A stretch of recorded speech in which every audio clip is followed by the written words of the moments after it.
Some electricity has returned to New Orleans following damage from Hurricane Ida last weekend, and now the Northeast is recovering from the remnants of Ida.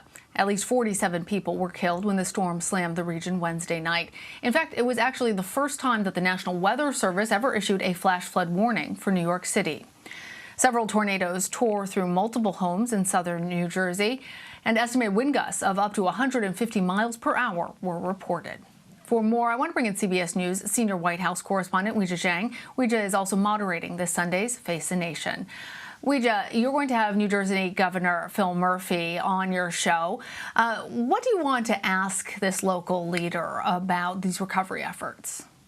Well, the governor recently said in an interview that we need to change the playbook for the way that states and local jurisdictions respond to these storms, pointing to the rapidly changing climate and the fact that, these storms continue to hammer various areas throughout the country. So I wonder what that means in terms of a brand new plan. And, how was the federal response this time around? Where was the breakdown in communication? And really what went wrong for things to happen so suddenly that they, could they have been more prepared for this? And of course, we want to hear from leaders on the ground, as you've been talking to all week, about what has worked for them and what resources they haven't had as they try to get, people in their states, in their parishes, in their towns back inside their homes, if there is one left to return to.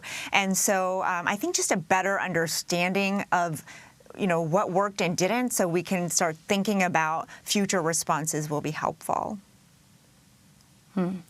Meanwhile, obviously, COVID-19 is still surging throughout the U.S. What's the latest from federal health officials on when boosters are going to be available, Weijia? Well, it looks like there might be a delay in the administration's plan, at least for one vaccine, because you'll remember last month they announced that starting on September 20th, if you got the Pfizer or Moderna vaccine, you could start getting your third dose, that's a booster shot, on September 20th, as long as it's 8 months after your second shot. And that was all pending FDA approval. And, officials want us to really stress that they've always wanted to follow the science. And it looks like the science is not enough yet, that they need more data for Moderna. And so that's why right now they estimate that people who have the Moderna vaccine will probably have to wait a couple more weeks past that September 20th goal of starting to get people their booster shot. So we'll be talking to Dr. Anthony Fauci about what data they're still interested in seeing and sort of just, how that process plays out for setting a date and then having to turn it around. But, as I already said, the officials I've talked to so far say this is just part of the process. And this is exactly why nothing was set in stone, but it was just a plan that they now have to tweak. And we also want to talk to him about those two new CDC reports that came out specifically addressing kids and COVID, because I know you're a mom, I'm a mom, all the moms and dads and caregivers that I know want to know whether it's safe to send their kids back to school. So we'll be talking about that also. Definitely on the forefront of all of our minds. I also want to ask you, Weijia, about major news coming from Texas. How is the Biden administration planning to respond to the Supreme Court's decision to allow Texas to proceed with its anti-abortion bill? Well, President Biden has called on various agencies to work with White House lawyers and the Gender Policy Council to try to answer that very question, to come back with recommendations and options that he has to do something, whether it's to help women who are still seeking abortion care or to look for legal tools that they might be able to use. But right now, we don't know what the timeline is for getting that report back to the president, because he just directed them to start looking into it yesterday, and we don't know what the options might look like. So we'll be talking to Congresswoman Veronica Escobar from Texas about what she thinks the administration can do in the meantime to help support her constituents, to help support women in that state who are faced with really tough challenges now if they are seeking abortion care, and to talk to her about how realistic it is that Congress does anything, given how divided they are, especially over something as sensitive as abortion. And Weijia, President Biden also signed an executive order Friday directing the Justice Department to declassify documents related to the September 11th attacks. What are you expecting might come from this?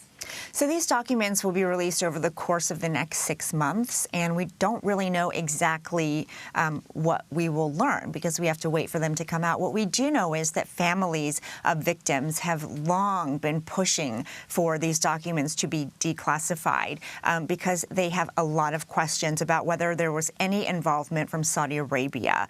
Was there any financial ties to, the material that was used, to the hijackers? And they want to know whether that nation played a role in this. And, under the Trump administration, the Department of Justice said that those documents should remain classified. And it was a campaign promise of then candidate Biden's that he would declassify them. And that is a campaign promise fulfilled now that his Justice Department is now working with the FBI to get that information out in the next 6 months so Americans have a better understanding of what happened on that day. On a related note, Weijia, one of your other guests is going to be former Deputy Director of National Intelligence, Sue Gordon, who's going to be joining you on Sunday. What do you plan to ask her about Afghanistan? So she has a wealth of experience, more than 40 years in the intelligence community. So I wonder what her take is on whether there was an intelligence failure or not leading up to the withdrawal. Because, of course, who can forget those chaotic images that we saw? And I know a lot of people, including Democrats, want some answers about who knew what and when in the decision-making process leading up to that withdrawal. And I also would love to talk to her about what she thinks are the biggest threats right now, not only when it comes to terrorism, but if she agrees with President Biden that it's time to pivot. He said in a speech this week that there's a new world, and so he is shifting his priorities, looking at things like competition from China, like aggression from Russia, and so hopefully she can help answer what are the greatest threats that the U.S. should be monitoring, in addition to, of course, looking ahead to the 20th anniversary of 9/11, whether or not America is safer from terrorist attacks 20 years after the war and after those attacks. Weijia, so much to cover. I am very much looking forward to watching you moderating Face the Nation. Thanks, Lana.